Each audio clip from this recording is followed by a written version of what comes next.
The wolf at my feet was not supposed to survive the night. I knew it the moment I found him, half buried in the frozen mud at the edge of the ashwood, his breathing shallow and uneven, his massive dark form barely distinguishable from the shadows between the roots. The wind was cutting that evening, carrying the smell of pine sap and cold iron, and I had only gone out to gather the last of the frost herb before the ground hardened completely for winter. I was not supposed to be a rescuer. I was not supposed to be anything, really. That was the entire point of being what I was. An Omega without a pack is a quiet kind of nothing. My name is Willa, and I had learned very early in life that invisibility was not a flaw. It was a survival technique. In Crestfall, the northern settlement that clung to the mountain's edge like moss on whetstone, I occupied the smallest possible space. I kept my pale blonde hair braided tight and close, wore colors that matched the walls, spoke only when spoken to, and spent my days doing what Omegas in settlements without standing do. I healed, quietly, without recognition. I ground herbs in the back of Elder Marin's hall. I stitched wounds no one else wanted to touch. I sat beside the feverish through the long nights and kept notes in the margins of old medical texts that no one else bothered to read anymore. I was useful. I was not valued. There is a difference, and it lives in the chest like a small, permanent bruise. So when I crouched beside the fallen wolf in the frozen dark and pressed 2 fingers to the pulse at his throat, I was not being brave. I was being automatic. Something was breathing and suffering, and my hands already knew what to do before my mind had finished forming a question. He was enormous, even collapsed and still. There was a sense of contained mass to him that made the forest feel smaller. His hair, long and braided in parts, fanned dark against the pale mud. The leather and fur of his clothing told me he was not from Crestfall. The old territorial markings sewn into the collar of his armor told me something worse. He was from the High Packs, northern royalty, the kind of wolf whose name made settlement alphas lower their eyes. My hands went cold for a reason that had nothing to do with the temperature. I should have gone for help. I should have run back to the settlement and found someone with rank, someone with authority. Someone whose standing in the pack structure would have made it appropriate to touch a man like this. An Omega kneeling over an injured High Alpha. In any other circumstance, that image alone would have been enough to earn me a formal rejection, documented and announced before the whole of Crestfall, as if I hadn't already received one of those. 2 years ago, in the middle of the autumn gathering, a beta named Corvin had stood before our settlement's assembly and declared, in the careful language the old laws permitted, that he was severing his intended alliance with me. He had cited incompatibility of rank. He had cited my limited social function. He had not looked at me once while he said it. I had stood very still.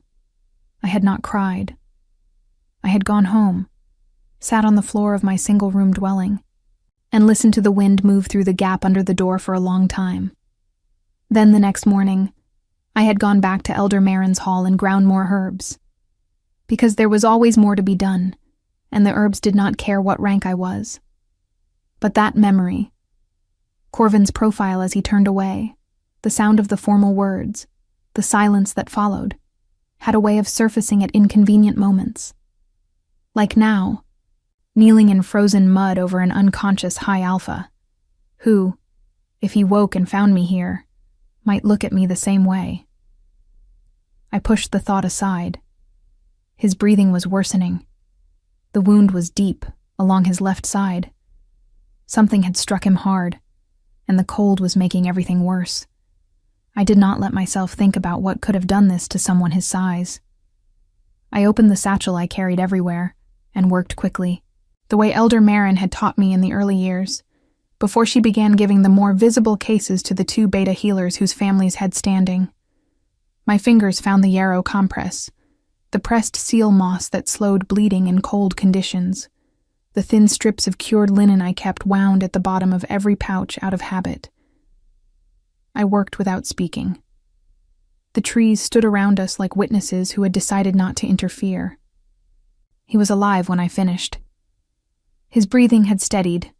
Not strong, but no longer the broken, stuttering rhythm I'd found. I had done what I could in the field. The rest required warmth, rest, and sustained care over days, none of which the frozen forest floor could provide. Getting him to my dwelling was a problem I solved one stubborn step at a time. My home was at the far edge of Crestfall, not by choice, but by the quiet social mathematics of settlement living. The small, the low-ranked, the unaffiliated, we lived where the buildings thinned and the wind came through stronger. It was a 15-minute walk from the Ashwood, under normal circumstances. That night, with a half-conscious High Alpha's arm draped over my shoulders, and his full weight shifting unpredictably with every step, it took nearly an hour. He stirred twice. The first time, he made a sound low in his throat, not quite words, not quite a growl. And I said quietly, "I'm not going to hurt you. Keep walking." The second time, his eyes opened for just a moment. They were a striking pale blue, almost silver in the dark, and they focused on my face with an intensity that made me miss a step. Then they closed again, and I kept walking. I settled him on the cot I normally reserved for patients, built the fire higher than I usually allowed myself in terms of wood use, and spent the next several hours working through the night the way I always did, methodically, carefully, without fuss. I checked the wound, changed the compress, monitored his temperature with the back of my wrist against his forehead, and made notes in the margin of my log in the small, precise handwriting that no one ever read. By the time the gray light of early morning began to press through the gaps in the shutters, his color had improved. His breathing was deep and even. He would live. I sat in the chair beside the cot and permitted myself exactly 3 minutes of exhausted stillness, my eyes closed, my hands wrapped around a cooling cup of pine bark tea. Then I heard the sound of boots outside, multiple sets, heavy and deliberate, and someone knocked on my door with the kind of authority that doesn't wait to be invited. I set the cup down and stood.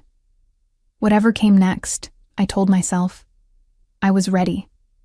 I was not ready. The door opened before I reached it, and the man who filled the frame was not one of Crestfall's settlement guards. He was tall, broad-shouldered, with the markings of a high-pack lieutenant across his collar, and behind him, 2 more just like him, their eyes scanning my small dwelling with an expression that managed to be both professional and deeply unsettling. "We are looking," the first man said, in a voice that expected to be answered immediately. "For our king." The silence that followed lasted perhaps 2 seconds. From the cot behind me, a low, certain voice spoke. "You found him." I did not turn around right away. That is something I noticed about myself in the seconds that followed, that my first instinct was not to spin toward the voice, not to react with the visible, flustered panic that would have been perfectly understandable given the circumstances. Instead, I stood very still in the space between the door and the cot, my hands folded in front of me, and I breathed once, slowly, the way Elder Marin had taught me to do before any procedure that required steadiness. Then I turned. He was sitting up. That alone felt significant, because 3 hours ago, I had not been certain he would be sitting up ever again. The firelight caught the angles of his face, the hard line of his jaw, the braids pulled back from his temples, the pale blue eyes that were now fully open and fully alert and fixed on me with an expression I could not immediately name. Not gratitude, not hostility, something more careful than either. King Adrian of the Northern High Packs looked at me the way I imagined he looked at maps before a campaign, like he was calculating distances and deciding which route was worth the risk. "Leave us," he said, without looking at his men. The lieutenant in the doorway shifted. "My king, protocol requires—" "I know what protocol requires." His voice did not rise. It did not need to. "Leave us." They left. The door closed. The fire popped once in the silence, and I became acutely aware that my dwelling, which had always felt adequately sized for one person who kept mostly to herself, had somehow shrunk by half. I moved to the small table where my supplies were laid out and began reorganizing them. It gave my hands something to do. "You kept me alive," he said. It was not a question. "Your wound was manageable," I said. The cold was the more immediate problem. Another hour in that temperature and the outcome would have been different.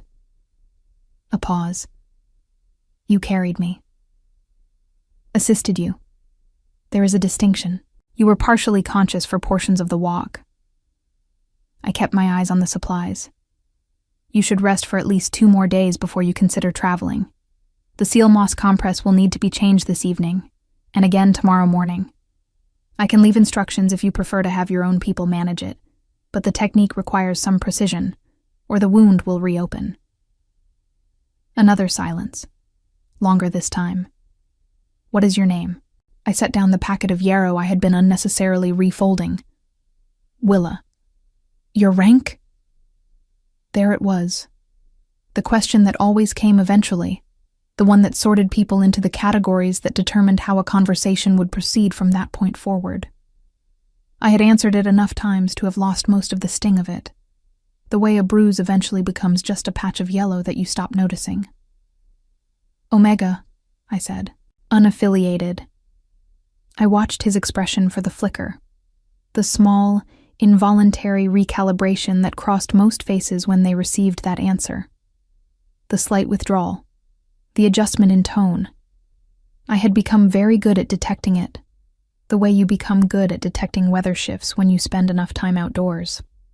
It did not come.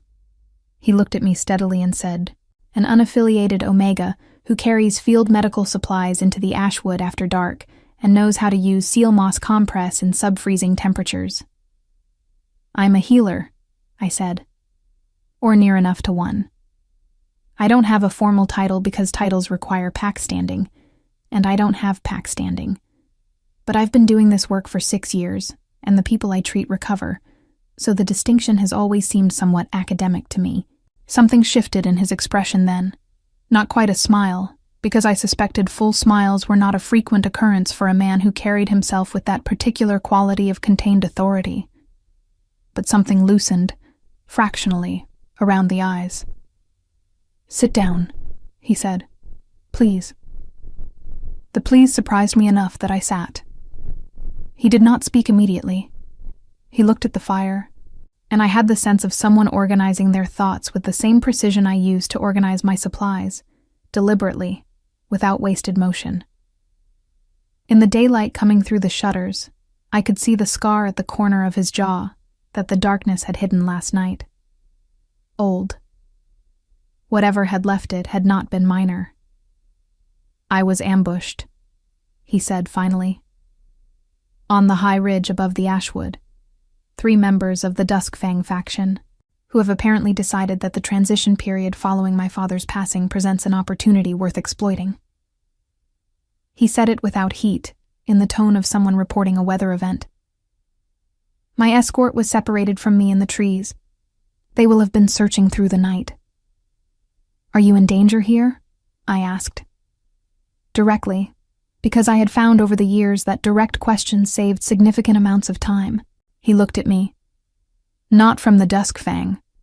They won't move on a settlement." A pause. "Are you asking if you are in danger?" "I'm asking if I need to send for more supplies or more people." He was quiet for a moment. "No, not yet." He shifted against the cot, and the slight tightening around his eyes told me the movement had cost him something. The more pressing concern is what happens when my escort arrives, and Crestfall's Alpha learns where I spent the night. I understood what he meant. I was not naive about the social architecture of pack politics. A king's security detail arriving at an unaffiliated Omega's home would generate exactly the kind of attention that settlement politics were made of. Elder Halvard, Crestfall's Alpha, a broad, tradition-minded man who had looked through me at every assembly for 6 years, would want explanations. He would want to be the center of them. He would want the story told in a way that positioned Crestfall favorably and minimized the uncomfortable detail of who had actually provided the care. "I'll manage whatever questions arise," I said. "You sound certain." "I've had practice being an inconvenient detail that people prefer to rearrange." He looked at me again with that same careful attention, the kind that felt different from being looked at the way I was usually looked at, which was to say, past. "I would like to know," he said slowly, "why you brought me here instead of alerting the settlement." I considered the question honestly, because by the time I had found someone with the authority to make a decision, and that person had considered the political implications, and the appropriate parties had been notified, and everything had been done in the correct order with the correct people present. I paused. "You would have been past helping. And you didn't think the risk to yourself was worth considering?" The risk to myself for helping someone injured in the forest seemed significantly lower than the risk to you of remaining in it. The calculation was straightforward. He did not respond immediately. Outside, I could hear the sounds of Crestfall beginning its morning. The clatter from the cookhouse, a child calling something across the square, the stamp of boots on frozen ground. Normal sounds. The world proceeding as it always did, unaware that anything had changed. Except that something had. I could feel it the way you feel a change in air pressure before a storm. Not visible yet, but present. A new weight in the atmosphere. "You'll be compensated," Adrian said. "Formally and properly. I'll ensure that isn't necessary. It is." His voice carried a finality that I recognized as non-negotiable, the tone of someone who had spent his life making decisions that other people were required to accept. "What you did last night was not small, Willa. I won't treat it as small." My name and his voice landed differently than I expected. I looked away toward the fire. That was when the knock came. Not the careful knock of someone uncertain of their welcome. The solid proprietary knock of someone who considered themselves entitled to whatever was on the other side of a door. Elder Halvard's knock. I knew it the way I knew the sound of approaching rain. I rose and opened the door. He stood on my threshold in his formal morning cloak, two of his senior betas flanking him, his expression arranged in the practiced combination of authority and benevolence that he used for situations requiring management. He looked at me, and then past me, and the moment his eyes found Adrian sitting on the cot, his entire bearing changed. The shift was instantaneous. The straightening of posture, the recalibration of expression, the unconscious adjustment that hierarchy produced in people who had spent their lives operating within it. "My king," Halvard said, his voice smoothing into deference. "We received word that your escort was searching the northern ridge. Crestfall stands ready to offer every resource. Elder Halvard," Adrian's voice was even. "I am aware of what Crestfall stands ready to offer. I am currently benefiting from what one of your settlement's healers has already provided." A pause, deliberate and weighted. "I trust she has your full support and standing in this matter." The silence that followed lasted perhaps 4 seconds. I kept my eyes on the middle distance and waited to hear how Halvard would answer, knowing that his response in this moment, whatever it was, would be the first real thing to change in 6 years. Elder Halvard said, "Of course." 2 words.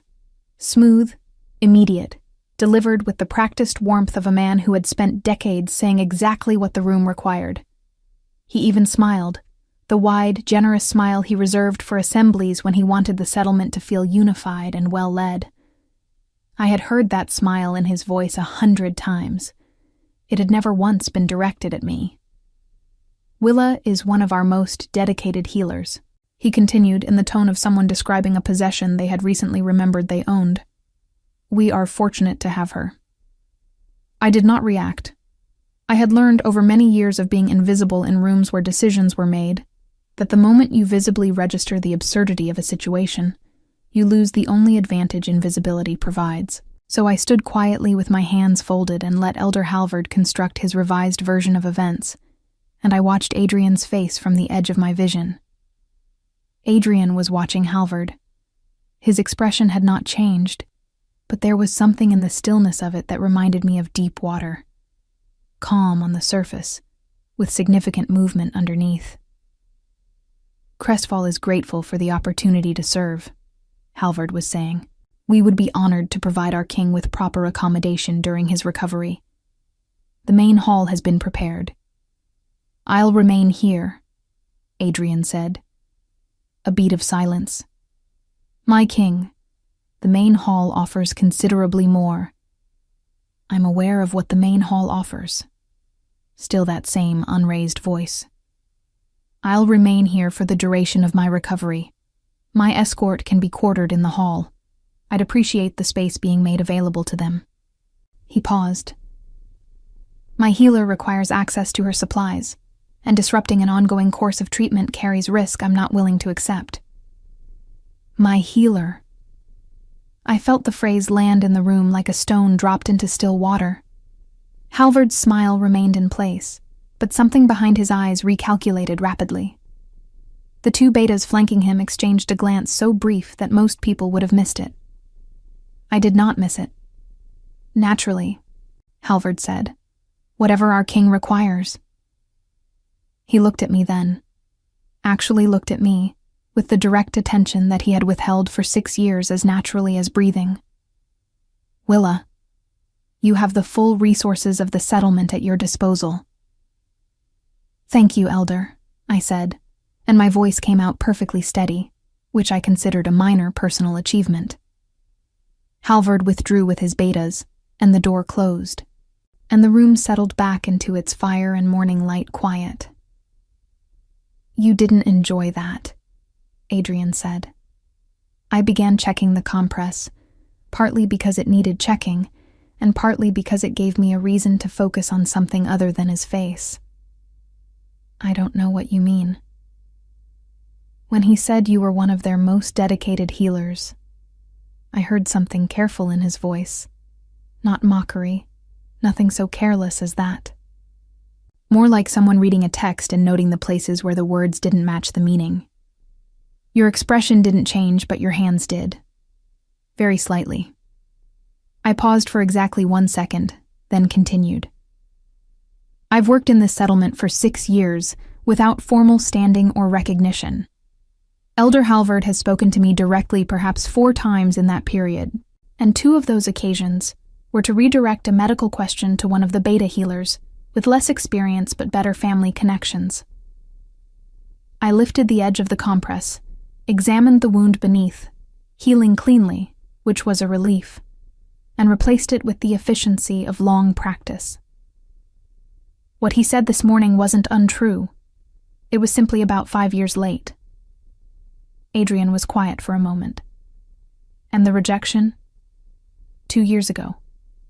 My hand stopped. I looked up at him.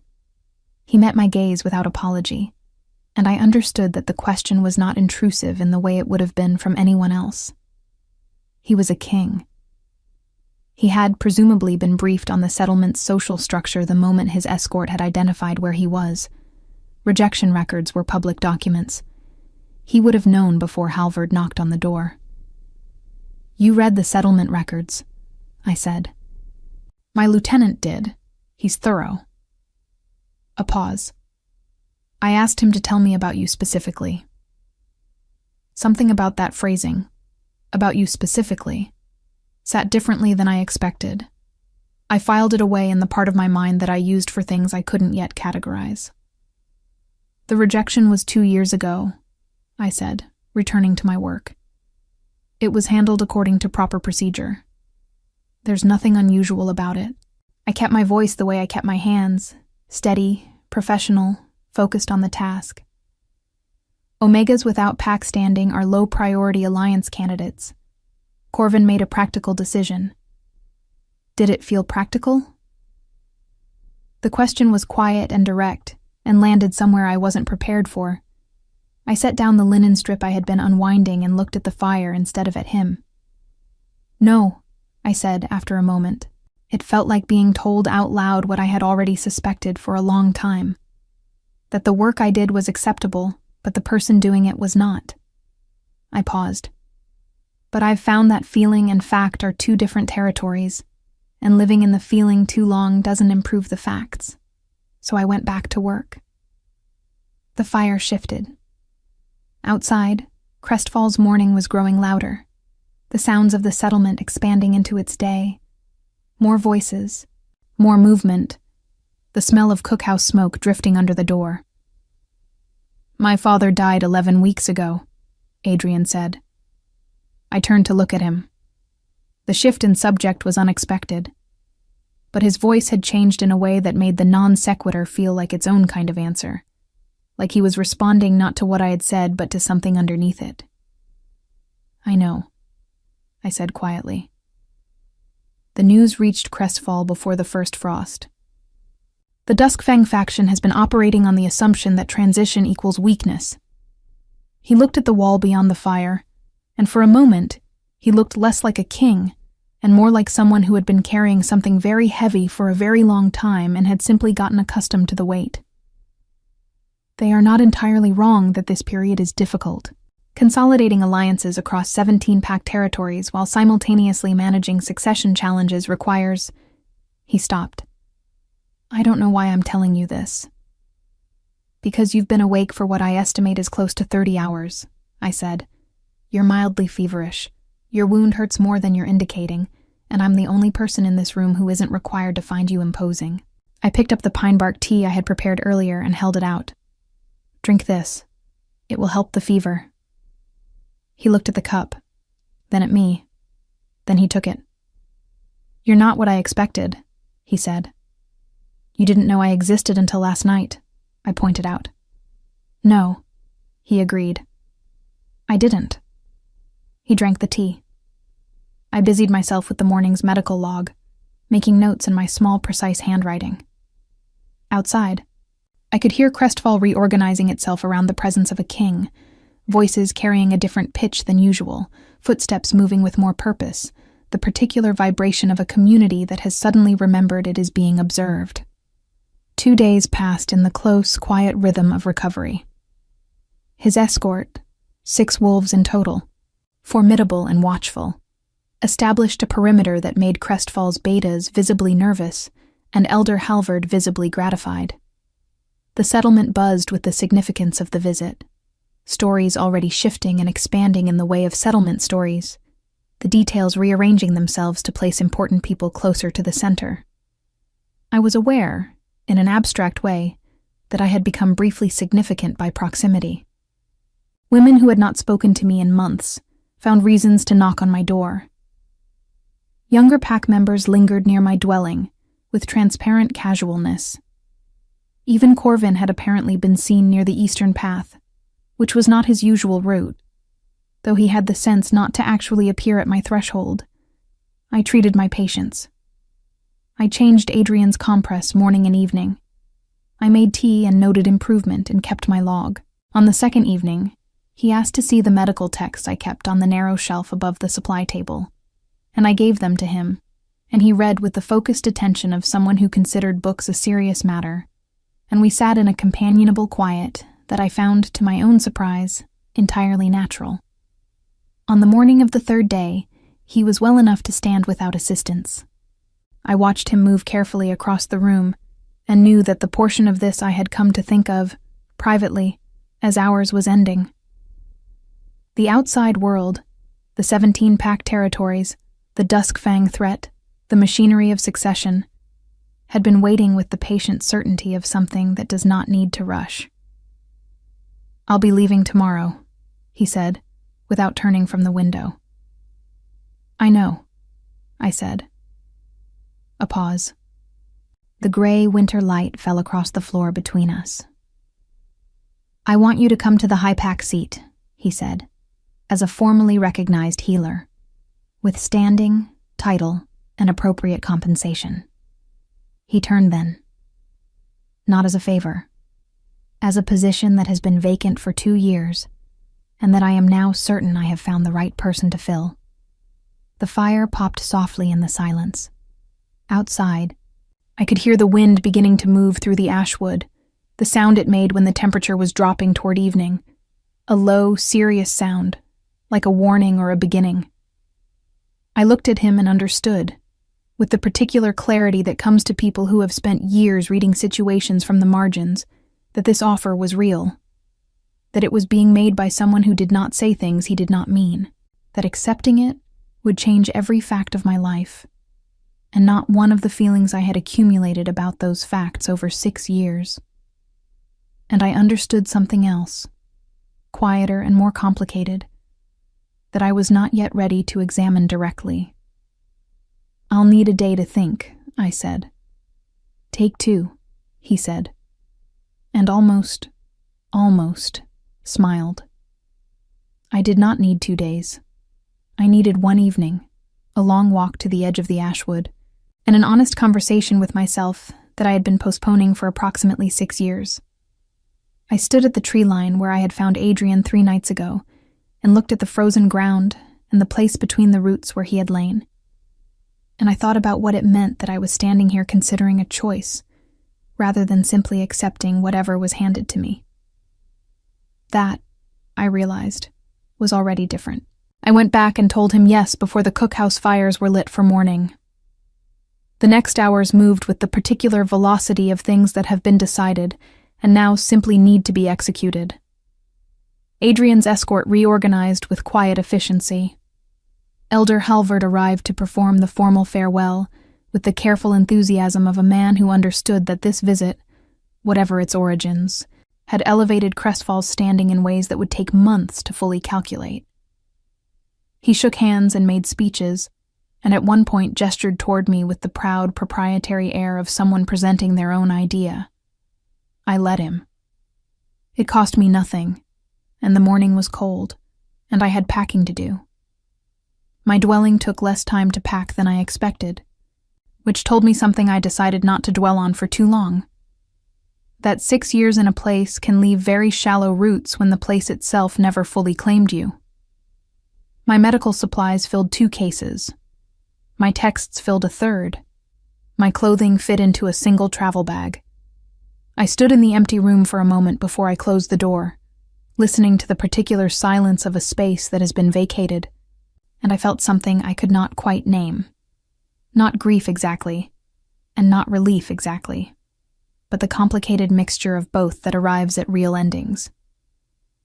Then I picked up my cases and walked out into the cold morning air. The journey to the high-pack seat took 4 days by the route Adrian's escort chose. Longer than the direct path, but the direct path crossed the high ridge where the Duskfang had staged their ambush, and no one suggested it. We traveled through dense pine forest that gradually gave way to older growth, the trees growing taller and further apart, the light between them taking on the particular quality of places that have been undisturbed for a long time. I rode in a covered transport with 2 of the escort wolves, and spent most of the journey reading or watching the forest through the small window, cataloging what I saw the way I cataloged everything, carefully, with attention to detail. Adrian rode ahead with his senior lieutenants. I caught sight of him occasionally through the window, his profile against the gray sky, the dark braids, the way he held himself in the saddle with the unconscious ease of someone who had been doing it since childhood. We did not speak much during the journey. There was a quality to the silence between us, though, that felt different from ordinary silence. It had texture to it, the kind that builds when 2 people are both paying attention to something they haven't yet decided how to name. On the 2nd night, we stopped at a way station, a long stone building maintained for exactly this purpose, warm and well supplied. The escort settled into their routines, and I ate at the long common table and listened to the conversations around me with the attentive quiet I had always used in new environments. Adrian's people were, I noticed, more varied than I had expected. His senior lieutenant, a sharp-faced woman named Sarah, ran the logistics of the journey with a precision that made Elder Halvard's betas look approximate by comparison. The youngest of the escort, a wolf barely past his first decade of training named Pip, had an earnest quality that made him volunteer for every task no one else wanted, and who I caught studying one of my medical texts with furtive interest when he thought no one was watching. "You can borrow it," I told him, passing the fire. He startled, then, reading my expression, took the book with both hands and a seriousness that made me think he would not lose it. On the third morning, Sarah fell into step beside me as we prepared to resume travel. She was direct in the way of people who consider indirectness a waste of good time. "You're wondering what to expect," she said. It was not a question. "I'm observing," I said. "I find it's more useful." Something in her expression shifted. A small, evaluating quality, like a door opening slightly to check the weather. The high-pack seat is not like Crestfall. It's larger, louder, and considerably more political. There are 4 other healers already in residence, 2 of whom will resent your appointment on principle, and 1 of whom will attempt to make you feel unwelcome within your first week. She paused. His name is Edric. He's been angling for the head healer position for 3 years, and will view you as an obstacle. "Thank you for telling me," I said. "I'm telling you because wasting good healers to politics is something I find personally irritating." She looked ahead at the road. "The king doesn't give positions he doesn't mean. He also doesn't explain his decisions to people who question them, which sometimes creates friction. You'll find your footing faster if you understand that the position is real and not contingent on anyone else's approval." I considered this. "And you're telling me this because I was in Crestfall the morning after you brought him in," she said simply. "I saw the wound. I saw the work you'd done in field conditions, in the dark, alone, without the supplies a proper medical station would have provided. And then I saw you stand in that room while Halvard took credit for your settlement's dedication, and your face didn't move." She looked at me sideways. That kind of composure is either very well trained or very deep. Either way, it's useful. We reached the high-pack seat on the afternoon of the 4th day. I had formed expectations during the journey, had imagined something large and fortified, and the reality confirmed the imagination while exceeding it in details I hadn't anticipated. The seat was built into the side of a granite ridge, the stone of its walls continuous with the stone of the mountain, not placed against it, but grown from it, or so it appeared. Towers rose at intervals, and the great main gate was flanked by carved figures that had been worn by weather into something more suggestion than depiction. It was old, older than Crestfall by centuries. I could feel the weight of it. My quarters were in the healer's wing, a set of 3 connected rooms that represented more dedicated space than I had occupied in my entire time in Crestfall. There was a proper preparation room with a stone work table, a patient room with 2 cots and good window light, and a private room for sleeping that had a small hearth and a shelf that would accommodate all of my texts with room remaining. I stood in the preparation room and ran my hand along the stone work table and felt something shift quietly in my chest. Edric appeared at the door within the hour. He was a man somewhere in his middle years, carefully maintained in appearance, with the particular expression of someone who has organized their self-worth around a position they have not yet achieved. He looked at me with the practiced neutrality of someone performing an assessment. "You're the Omega from Crestfall," he said. "I'm the healer from Crestfall," I said pleasantly, and began unpacking my first case. "Willa, you must be Edric. I understand you've been with the High Pack for several years. You'll be an invaluable resource as I learn the specific protocols here." He blinked. He had come prepared for defensiveness, and I had given him its precise opposite, and the recalibration cost him his entire opening. He said something vague about protocols and retreated. I unpacked my second case and allowed myself a small, private satisfaction. The weeks that followed were the strangest and most demanding of my life, and also, underneath the strangeness and the demand, something I could not immediately name but that felt, quietly, carefully, like rightness. I learned the High Pack's medical histories. I reorganized the supply inventory in a way that made Edric visibly irritated and the other healers visibly relieved. I treated a recurring joint condition in Sarah's left wrist that had apparently been managed inadequately for 2 years, and after the third treatment, she nodded at me in the corridor with an expression that, for Sarah, constituted high praise. Pip appeared in the preparation room regularly, ostensibly to return books and borrow others. Actually, I suspected, to ask questions he was too self-conscious to ask elsewhere. I answered them. He had a good mind and a genuine instinct for the work, and I told him so. And the way his entire bearing changed when I said it told me something about how rarely he had been told things like that. I saw Adrian in the formal contexts, the morning assemblies where the day's territorial reports were delivered, the occasional hall dinners where the senior pack figures gathered. He was different there than he had been in my small dwelling in Crestfall, larger in the way of people whose authority fills a room that is properly sized for it. He listened more than he spoke. When he spoke, the room reorganized itself around his words. He looked at me sometimes across those formal spaces with the same careful, assessing quality I had first noticed in the firelight. I looked back, steadily, the way I had learned to look at things I needed to understand. One evening, 6 weeks after my arrival, there was a commotion in the lower hall. A runner arrived from the Eastern Territories, young, out of breath, with the particular urgency of someone carrying news they wish they weren't carrying. I was in the preparation room and heard the raised voices and was already reaching for my emergency case when Sarah appeared in the doorway. "Duskfang," she said. "They've moved on the Fern Hollow settlement. 40 wolves, some hurt badly. They're bringing them here."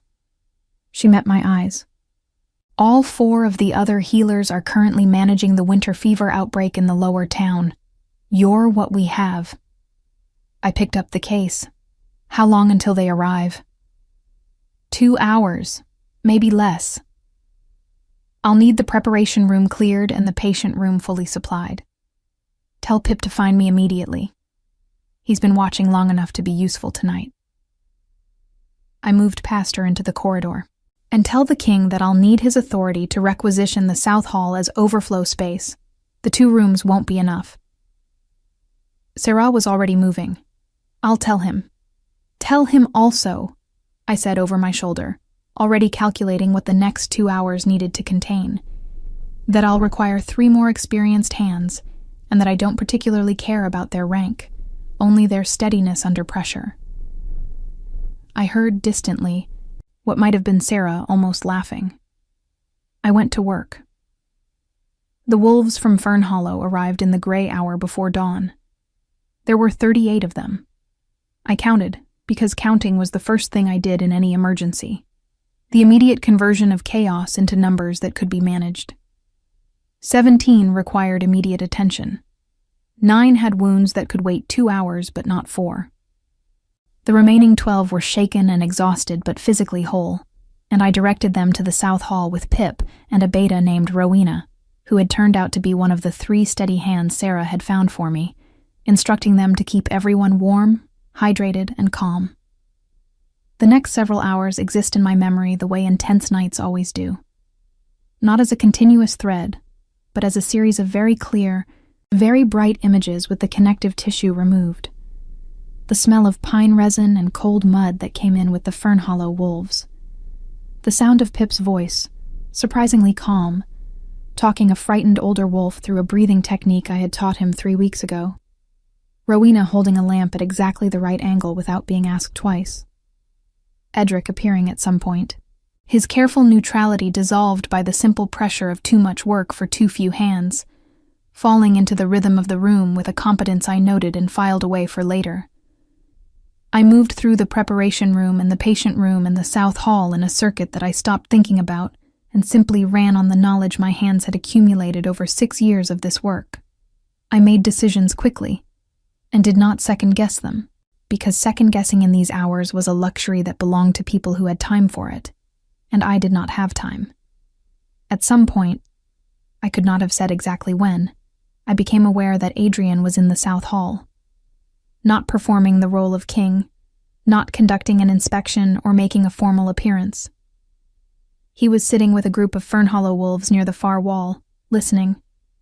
An older woman was talking to him with her hands moving in the agitated way of someone still caught in the event that had just happened to her, and he was listening with his full attention. The way he listened in the formal assemblies, but without the formal distance, leaning slightly forward, his elbows on his knees. I registered this and moved on, because there was still too much to do. By mid-morning, the immediate crisis had resolved into the longer, steadier work of sustained care. The 17 who had needed immediate attention were stable. The 9 who had needed attention within 4 hours had received it. The South Hall had settled into the quiet that follows the loud part, people sleeping or sitting in the particular stillness of those who have recently been frightened and are now, tentatively, safe. I sat down on a bench in the preparation room, set my hands on my knees, and allowed myself to stop moving for the first time in approximately 9 hours. Pip appeared with tea. He set it beside me without speaking, with the particular sensitivity of someone who has learned when words are not the appropriate offering, and I thought that he was going to be very good at this work someday, and that I was going to make certain he had the formal training to match what he already carried naturally. "You should sleep," he said. "Shortly," I said. "Go find your own rest first. You did well tonight." He ducked his head in the way he did when he didn't know how to receive a direct compliment and retreated. I drank the tea and looked at the stone work table and thought about nothing specific, which was what my mind did when it had been running at full capacity and needed to idle before it could think again. "Willa." Adrian stood in the doorway. He had been in the South Hall for hours and looked it, not disheveled exactly, because I was not certain he was capable of disheveled, but carrying the particular weight of a long night in his bearing, something more human and less architectural than his usual quality. "Everyone is stable," I said. "I'll do full rounds again at midday. There are 2 cases I want to watch through the next 24 hours, but I expect both to resolve without complication." "I know," he said. Sarah gave me the report. He was quiet for a moment. "I came to tell you something else." I looked at him. He moved into the room, not to the work table, not to the supply shelves, but simply further in, closer, with the deliberate quality of someone who has decided something and is now executing the decision without the hedging that uncertainty produces. "The Duskfang situation is going to require a formal response," he said, "military and political. There will be a council meeting within the week, territorial representatives will be summoned, and the process will take months before it resolves." He paused. "That is the part I know how to manage. That has always been the part I know how to manage." "Yes," I said, because it was true, and because he seemed to be building toward something. "What I did not know how to manage," he said, "before 11 weeks ago, was the part that the old woman in the South Hall reminded me of tonight. She lost her home. She lost 3 members of her extended family. And what she needed, before any formal response or political resolution or territorial guarantee, was for someone to sit with her and listen." He looked at the fire. "My father was good at that. I was told I wasn't. I believed it for a long time." A pause. "She told me just now that I reminded her of him." The room was very quiet. "I imagine that was meaningful," I said carefully. "It was." He looked at me directly. "You built that tonight. Not the individual moment. I did that. But the environment in which it was possible. The South Hall, the organization, the fact that those people were calm enough and cared for enough that there was space for something other than crisis." He stopped. "I have been watching you work for 6 weeks, Willa. I have been watching you since the morning I woke up on your cot in Crestfall, and I want to say something that I should have said more clearly before now." I waited. "What you did in the Ashwood was not a small thing that a more important person should have done instead. What you have done here, in this seat, in 6 weeks, is not a secondary thing that fills the gaps between more significant work."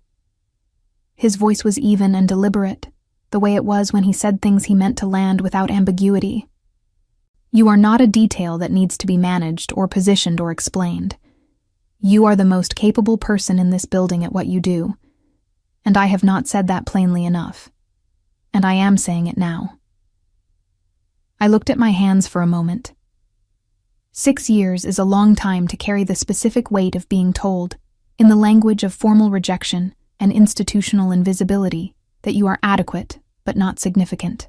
The weight becomes so familiar that you stop noticing it as separate from yourself. It simply becomes part of your posture, the slight forward curve of someone who has learned to take up less space. I noticed, sitting there, that my posture had changed. Sometime in the past 6 weeks, without marking the specific moment, I had stopped curving forward. "Thank you," I said. Then, because I had learned that honesty was more efficient than deflection. That matters more than I would have expected it to. Something in his expression settled, like a question that had been waiting for its answer. "There is something else," he said. "Also something I should say plainly. You seem to be in a mood for plainness." "It's more efficient," he said, and the echo of my own reasoning in his words made something warm move through my chest. "The council meeting will require the presence of my senior advisors, Sarah, my lieutenants, the territorial representatives." A pause. "I would like you present as well, not in a medical capacity, or not only in a medical capacity. You observe things, Willa. You read rooms. You understand what people need before they know they need it. And you make decisions in complicated situations without losing the thread of what actually matters." He looked at her steadily. "Those are not medical skills. Or rather, they are not only medical skills." I understood what he was saying. I sat with it for a moment, the way I sat with things that required honest consideration rather than immediate reaction. "You're asking me to step into a role I don't have formal training for," I said. "You don't have formal training for half of what you do," he said. "That has not appeared to limit you." I almost smiled. "I'll need to think about it." "I know," he said, and this time he did smile, full and brief and entirely genuine, the kind of expression that appears when someone drops the management of their face for just a moment. "You always need a day." In the weeks that followed, the council met. The territorial representatives arrived with their retinues and their agendas, and the particular energy of powerful people in a room together, measuring and being measured. I sat at the long table and listened with the same attention I had always given to rooms I was trying to understand, and I spoke when I had something specific to contribute, and I watched Adrian manage 17 competing interests with a patience and precision that I found, privately, remarkable. The Duskfang situation resolved over the course of 3 months, not dramatically, not with a single confrontation, but through the slow, grinding work of formal response and territorial consequence, and the kind of political pressure that doesn't make for exciting stories, but does make for lasting change. The faction's leadership was brought before a formal tribunal. The Fernhollow settlement was rebuilt with resources pooled from 6 territories, a precedent that had not existed before, and that Sarah told me, with quiet satisfaction, would matter for decades. I built the healers program at the High Pack seat into something I was proud of. Formally trained staff, written protocols, a proper apprenticeship structure that meant Pip would have the credentials to match his ability before the year was out. Edric, who had turned out to be competent when stripped of his insecurity by simple necessity, became a reasonable colleague once he understood that I had no interest in the position he had coveted, and every interest in making the work itself better.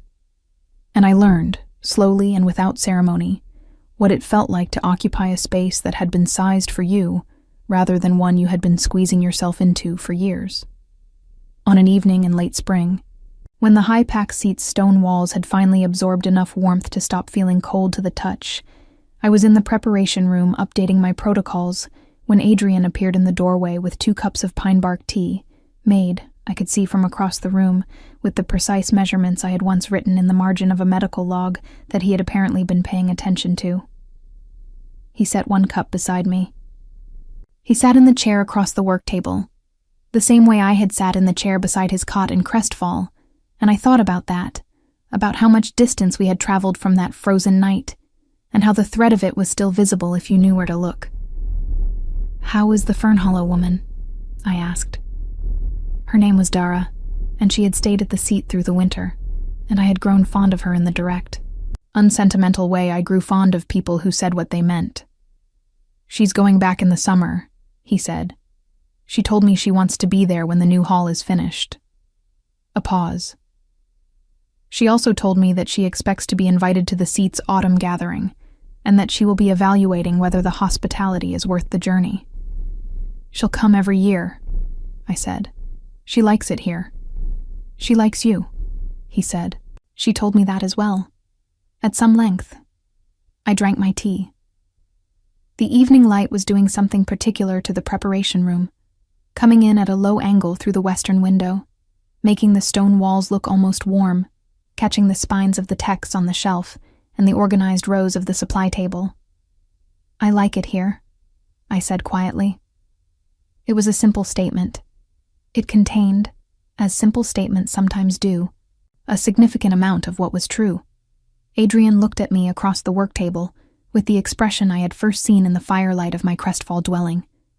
Careful and assessing, and underneath that, something quieter that had been growing with the patience of things that don't need to be hurried because they are already certain of themselves.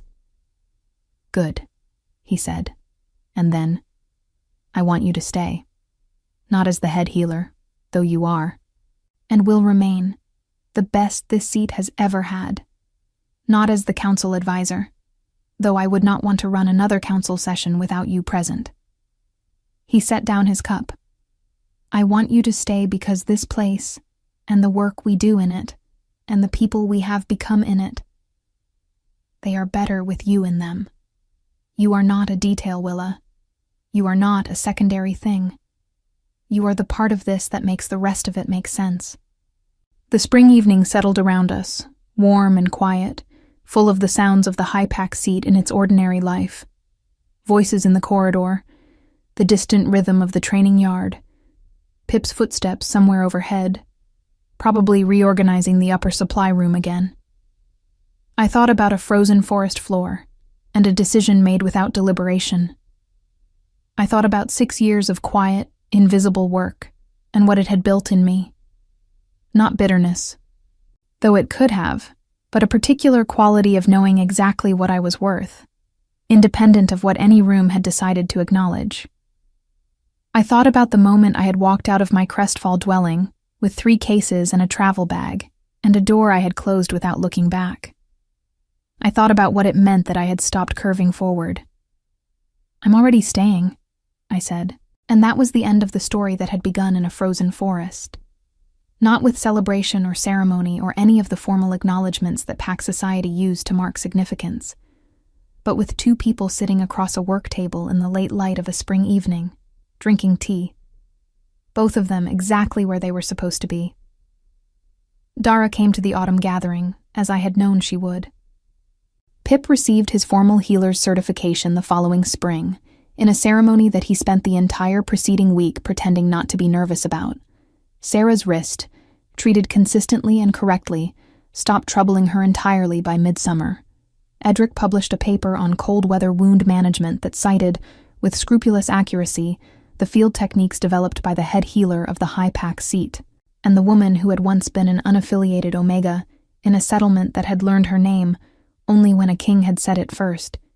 She built something real, in a place that was real, with people who knew precisely who she was. That was enough. That was, in fact, everything.